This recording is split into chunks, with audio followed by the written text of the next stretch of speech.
It was a regular evening shift at a downtown subway station when Maria, a 27-year-old clerk, noticed something unusual. She had worked at the station for years, handling tickets, assisting passengers, and keeping an eye out for anything suspicious. But nothing had prepared her for what she was about to witness. As she stepped away from her booth to grab a coffee from the vending machine, she heard a faint, desperate cry coming from the women's restroom. It was a soft whimper, followed by the unmistakable sound of a baby's muffled cry. Maria hesitated for a moment, her heart pounding. She rushed toward the restroom and gently pushed open the door. Inside, crouched in the corner of the dimly lit stall, was a teenage girl no older than 16, clutching a newborn wrapped in a thin towel. The girl's face was pale, her eyes filled with fear and exhaustion. She looked up at Maria, tears streaming down her cheeks. "Please, I don't know what to do," she whispered. Maria's instincts kicked in. She knelt beside the girl, carefully assessing the situation. The baby was tiny, fragile, and barely moving. "What's your name, sweetheart?" she asked gently. "Sophia," the girl replied, her voice shaking. "Okay, Sophia, we're going to get you and your baby some help," Maria reassured her.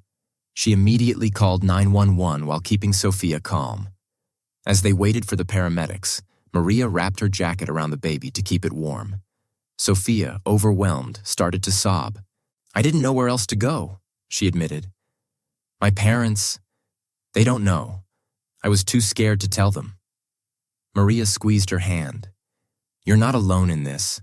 We'll figure it out together." Within minutes, the paramedics arrived. As they carefully took the baby into their arms, checking its vitals, one of the paramedics turned to Maria. "It's lucky you found them when you did," he said. "This little one might not have survived much longer in the cold." Sophia looked at Maria with gratitude in her eyes. "Thank you," she whispered. Maria nodded, knowing that this moment would stay with her forever. She had simply been doing her job, but that night, she had changed a life, and perhaps even saved one. What happened next was even more surprising. News of the incident spread, and Maria was soon recognized for her quick thinking and compassion. Offers of help flooded in for Sophia and her baby, from shelters to community support groups. Sophia's parents, upon learning the truth, embraced her instead of rejecting her. They vowed to stand by her side and help her raise the child. Maria visited Sophia in the hospital the next day. The young mother, now in a clean hospital bed with her baby sleeping soundly beside her, looked stronger. "I was so scared," Sophia admitted. "I thought my life was over." Maria sat beside her, offering a reassuring smile. "Your life isn't over, Sophia. It's just beginning, and you're not alone." Sophia's parents arrived shortly after, their faces a mixture of worry and relief. Her mother rushed to her bedside, tears in her eyes. "Sophia, why didn't you tell us?" "I was afraid," she confessed. "Afraid of disappointing you." Her father gently stroked the baby's head. "We're just glad you're safe. And this little one, they're family. We'll figure this out together." Over the next few weeks, Sophia found herself receiving support from all directions. The hospital connected her with counselors and parenting classes. The subway station employees started a small fundraiser to help her buy baby essentials. Maria, now a close friend and mentor, checked in on her frequently, ensuring she never felt alone.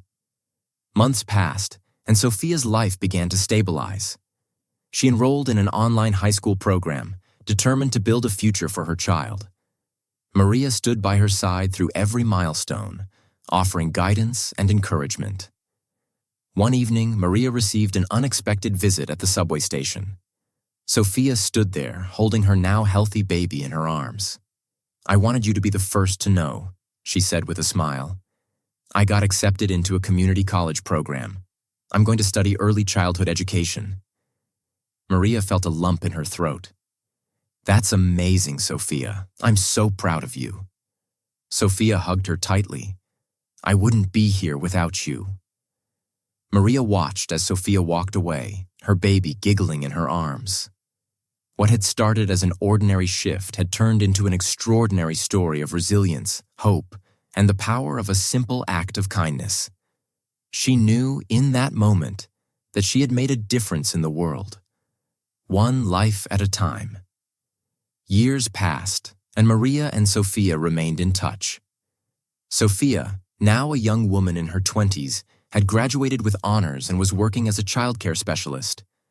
Her child, Emma, was growing up happy and healthy.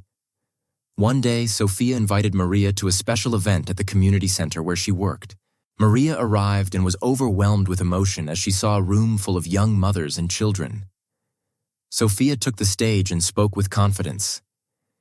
"Years ago, I was lost, scared, and alone. I didn't know how I was going to survive, but someone believed in me. That person is here today, and I want to say thank you." Sophia gestured toward Maria, who was moved to tears as the room applauded. "Maria didn't just save my baby's life. She gave me hope, a future, and the strength to believe in myself." After the event, Maria and Sophia embraced. "I'm so proud of you," Maria said, her voice filled with emotion. "You taught me kindness, Maria. And now I want to do the same for others," Sophia replied. As Maria walked away that evening, she realized that one moment of compassion had changed not just one life, but many. The simple act of helping a scared young girl in a subway station had created a ripple effect of kindness that would last for generations to come.